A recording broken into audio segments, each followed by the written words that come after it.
Mga bawal gawin kapag may regla.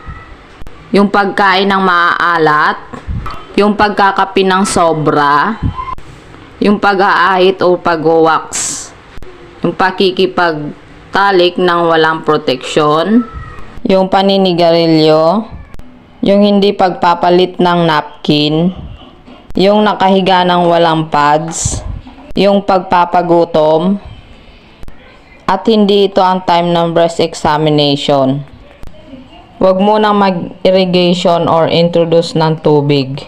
Yan yung mga bawal gawin guys kapag merong tayong reglang mga babae. So napanood ko yan sa video ni Dr. Lisa, asawa ni Willie Ong.